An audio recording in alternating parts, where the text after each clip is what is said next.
Assalamualaikum warahmatullahi wabarakatuh. Bismillahirrahmanirrahim. Alhamdulillahirabbil alamin. Wassalatu wassalamu ala asrafil mursalin sayyidina Muhammadin wa ala alihi wa sahbihi ajma'in. Amma ba'd.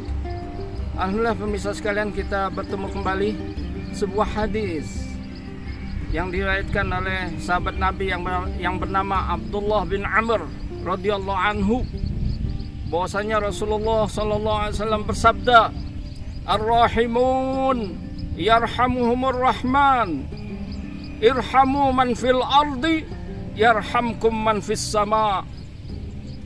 Ar-rahimun, orang-orang yang penyayang, pengasih. Yarhamuhumur rahman, mereka akan disayangi oleh Allah Subhanahu wa taala, zat yang maha pengasih lagi maha penyayang. Irhamu man fil ard, hendaklah kalian kasihani, sayangi makhluk yang ada di muka bumi ini. Yarhamkum man fis sama, maka kalian akan disayangi oleh Allah Subhanahu wa taala yang menciptakan langit. Jadi insya Allah video kita kali ini kita akan membahas dua kisah Nabi, yang mana satu kisah seorang yang kasih sayang dengan binatang, akhirnya Allah masukkan ke dalam surga. Namun yang satu lagi kejam, tidak ada belas kasih kepada binatang, akhirnya disebabkan itu perempuan ini dimasukkan ke dalam api neraka.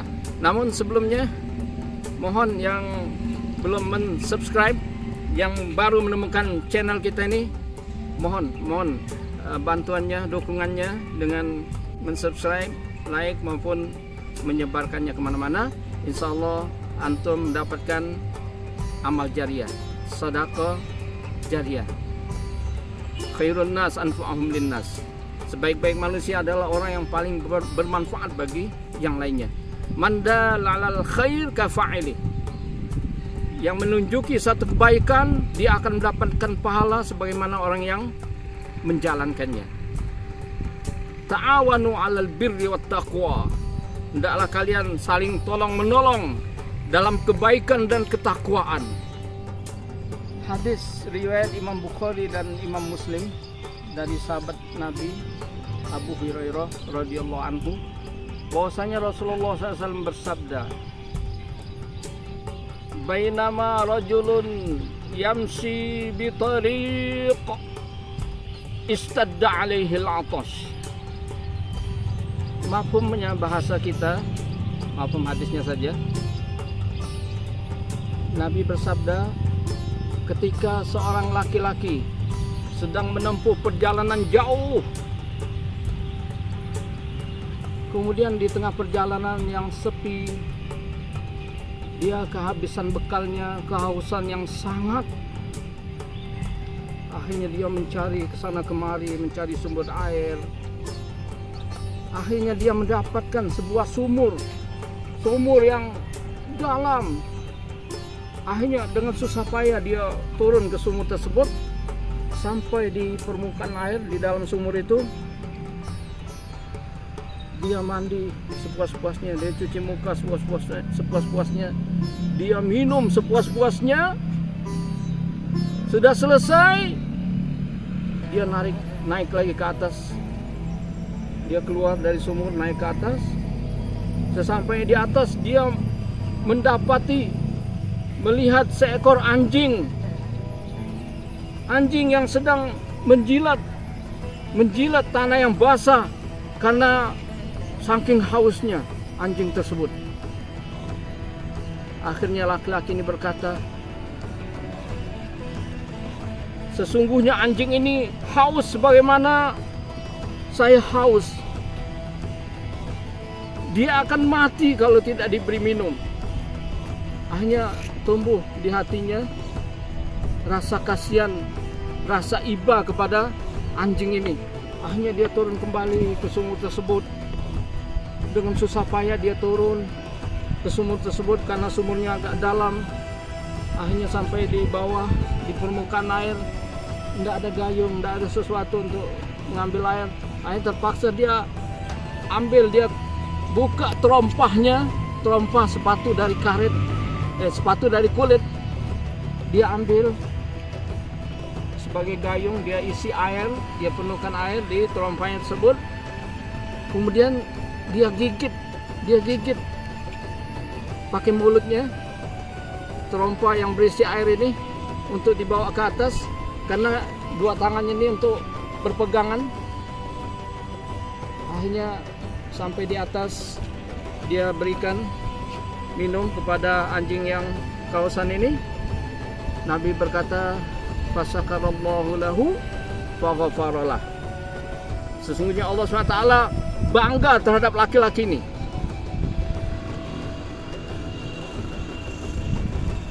Allah bersyukur, bangga terhadap perbuatan laki-laki ini, maka Allah ampuni dosa-dosanya, Allah masukkan ke dalam surganya. Kasih sayang dengan binatang, dengan seekor anjing menyebabkan ke surga. Bagaimana orang yang kasih sayang sama manusia, apalagi sama orang yang beriman? Allahu Akbar. Akhirnya mereka bertanya kepada Rasulullah, sahabat-sahabatnya, ya Rasulullah, inna lana fil bahaim ajr. Ya Rasulullah, apakah kita berbuat baik kepada binatang itu ada pahalanya? Nabi menjawab, faqala fi kulli kabidin ratbah ajr. Setiap makhluk yang bernyawa yang kita tolong ada pahalanya. Sebuah hadis dari sahabat Nabi yang bernama Abdullah bin Umar radhiyallahu an, bahwasanya Rasulullah sallallahu alaihi wasallam bersabda, dakhalat imra'atun nara fi hirratin rabatatha falam tut'imha walam tada'ha ta'kulu min khashashil ard. Rasulullah SAW bersabda, seorang perempuan dimasukkan ke dalam neraka fi hirratin rabatatha, disebabkan seekor kucing yang dia ikat, kemudian dia tidak kasih makan,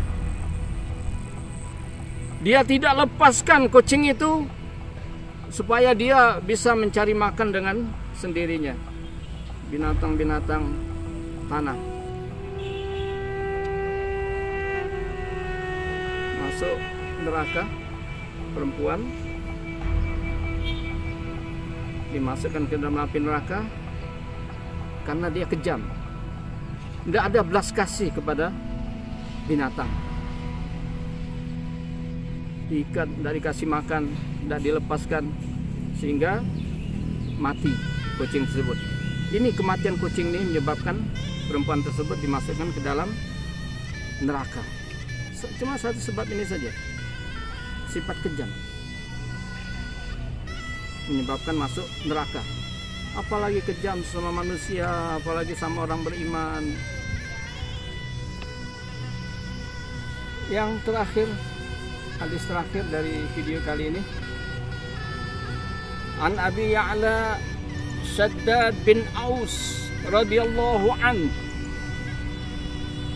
Rasulillah sallallahu alaihi wasallam qala inna Allah kataba al-ihsan ala kulli shay fa idza qataltum fa ahsinul qitlah wa idza dhabhtum fa ahsinuz dhibhah wal yuhidda ahadukum safratahu wal yurih zabihata. Nabi kita Muhammad SAW bersabda, sesungguhnya Allah Subhanahu wa ta'ala mewajibkan untuk berbuat baik terhadap segala sesuatu. Fa idza qataltum, apabila kalian membunuh, fa ahsinul qitlah, hendaklah kalian berbuat baik dalam membunuh. Ada binatang-binatang yang dianjurkan untuk dibunuh, seperti ular, kalajengking, cecak, anjing gila. Apa saja binatang yang bisa membahayakan manusia boleh dibunuh. Fa ahsinul qitlah. Jadi apabila kalian membunuh, maka berbuat baiklah dalam membunuh. Bunuh binatang yang boleh dibunuh, bunuh brok sekaligus, langsung mati. Jangan pelan-pelan berkali-kali sehingga dia menderita lama baru mati. Dilarang kita membunuh pakai api, haram hukumnya. Berbuat baik dalam membunuh. Wa idza dzabhtum, apabila kalian menyembelih, fa ahsinuz dzibhah, hendaklah kalian berbuat baik dalam menyembelih hewan sembelihan itu. Wal yuhidda ahadukum syafratahu, kata Nabi, hendaklah kalian tajamkan pisaunya, goloknya sebelum nyembelih. Diasah dulu, ditajamkan dulu pisaunya setajam-tajamnya. Wal yurih dzabihatahu, kemudian dia rehatkan binatang sembelihannya, dia senangkan. Artinya seperti nyembelih ayam, sudah disembelih, lepas, biar dia bebas bergerak, loncat sana loncat sini. Itu maksudnya yurih, direhatkan dia. Jadi dia bergerak bebas gitu, mengurangi daripada sakitnya. Jangan habis disembelih langsung diikat, masukkan kotak, tempat yang sempit, tutup, ember. Juga jangan kita menyembelih binatang di hadapan binatang yang lainnya, apalagi di hadapan saudaranya sendiri. Apalagi saudaranya itu akan disembelih juga. Insya Allah kita bertemu kembali di dalam video kita berikutnya. Sekali lagi mohon dukungan semuanya. Terima kasih banyak. Jazakumullah khairan. Wassalamualaikum warahmatullahi wabarakatuh.